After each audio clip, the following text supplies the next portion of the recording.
ছাদ বাগানে গাছে খাবার দেওয়ার মতো একেবারেই খাবার খুব একটা ছিল না। যেটুকুনি ছিল সেটুকুনি দিয়েই দুবার দেওয়া হয়ে গিয়েছে। এখন আবারও খাবার দাবার আনতে হবে। তো যখন খাবারই আনবো সাথে করে কিছু গাছও নিয়ে আনতে হবে, আর তার সাথে সাথে একটু বীজও বটে।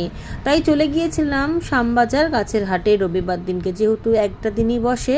এখানে প্রচুর গাছ, প্রচুর কালেকশন, দামও খুব কম, দেখে বুঝে যাচাই করে সমস্ত কিছুই আনা যায়।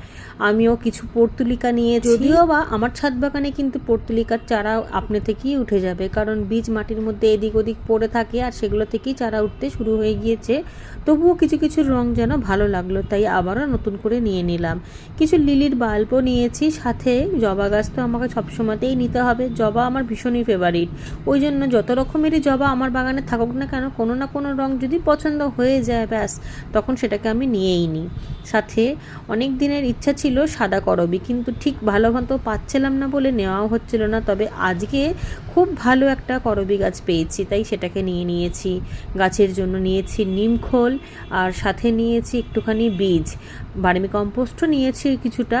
দাম যে খুব বেশি তা না, এখানে মাটির টবের দাম যেমন আপনি কম পাবেন, ঠিক তেমনই প্লাস্টিকের টবেরও এখানে দামটা কিন্তু খুবই কম। শুধু তাই নয়, এখানে মাছ, হাঁস, মুরগি সমস্ত কিছুই রয়েছে ছোট ছোট। এই দেখুন কত মুরগি, কত হাঁস, তারপরে নানান ধরনের জন্তু জানোয়ার, যেমন বিড়াল, কুকুর, খরগোশ, গিনিপিগ, সমস্ত কিছুই কম দামে আপনি পেয়ে যাবেন।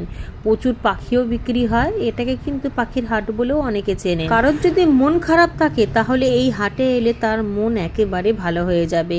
কিছু কিনুন বা না কিনুন, দেখলেই তো একেবারে প্রাণ জুড়িয়ে যাবে। সেই জন্য আমার ছেলে কিন্তু সব সময়তেই চলে আসে ওই পশু পাখিদেরকে দেখবে বলে, ওর দেখেও মনটা শান্তি হয়। সাথে আমাদেরও যে কম ভালো লাগে তা না। আস্তে আস্তে অনেক বেলা হয়ে গিয়েছিল, তাই বেলা পড়তেই জিনিসপত্র নিয়ে ছাদে চলে এলাম।